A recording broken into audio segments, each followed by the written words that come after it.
Comment avoir du succès par l'attitude dans le service?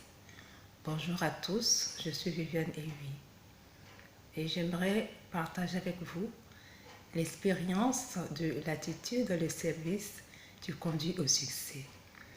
J'aimerais d'abord définir la notion de succès selon le dictionnaire comme ce qui arrive à quelqu'un de conforme au but qui se proposait dans une entreprise, une affaire ou un travail.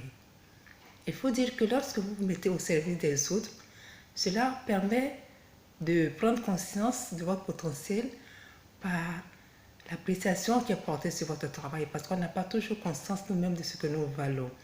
Alors qu'en vous exerçant, vous prenez conscience de ce que vous valez par l'appréciation des autres. Nous allons prendre l'exemple de David. Il faut dire que cette chaîne n'est pas à connotation religieuse, mais ce sont des exemples séculaires qui doivent nous inspirer. David est un jeune garçon qui gardait les bêtes de son père et qui savait aussi jouer de la musique. Et pendant qu'il était en train de garder les bêtes de son père, il jouait.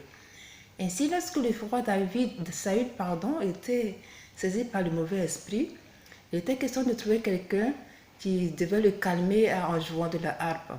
Alors un de ses serviteurs a dit: je connais un jeu qui peut faire l'affaire. Et c'est ainsi que l'on a fait l'appel à David qui a intégré le palais. Ainsi, mais quand bien même qu'il était déjà un poste de futur roi, il baignait dans l'environnement de la royauté en étant au service de Saül. Il apprenait, il découvrait les choses. Et même quand il a été question d'affronter Goliath, il a eu cette audace parce qu'il avait déjà tué l'ours et le lion.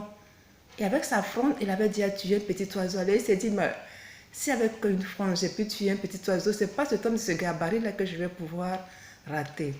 Donc il faut dire que certainement c'est des choses qu'il faisait de façon banale, mais c'est ce qui a été la clé de son succès. Quand il a vaincu Goliath, c'est ainsi que s'est fait une renommée et c'est ce qui lui a permis d'être là où il est. Et chacun de nous a un potentiel, la nature est généreuse, elle a doté chacun de nous d'un potentiel. Mais c'est en nous exerçant que nous allons le découvrir. Je prends mon exemple. À un moment donné, je voulais faire l'informatique et j'ai eu l'occasion de le faire, mais je ne ratais vraiment pas l'occasion de me rendre utile autour de moi en saisissant les mémoires autour de moi, puisque j'étais à l'université.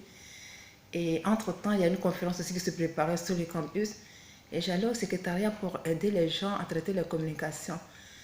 Alors, au bout d'un moment, on m'a demandé d'intégrer le secrétariat. Non, j'étais membre du secrétariat. Et quand on a fini la conférence, j'ai décidé de rentrer où j'étais pour ma formation.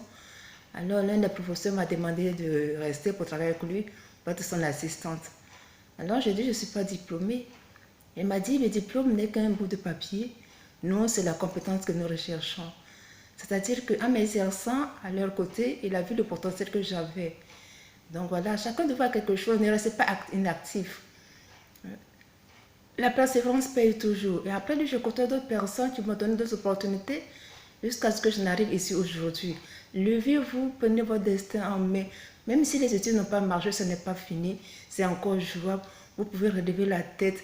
C'est en vous exerçant que vous allez vous découvrir vos talents. Vous savez, parmi nos contemporains, il y a des personnes que vous admirez, mais ce n'est pas le talent naturel. Et je crois même que déjà à l'origine, c'est pas le talent naturel, c'est pas par le diplôme, comme le dit David, il y a eu Daniel et tous les autres, Joseph. C'est pas le talent naturel.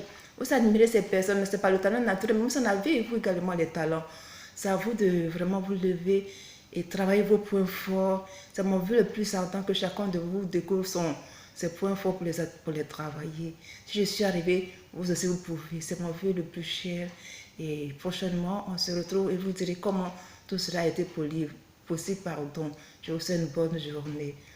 Bye.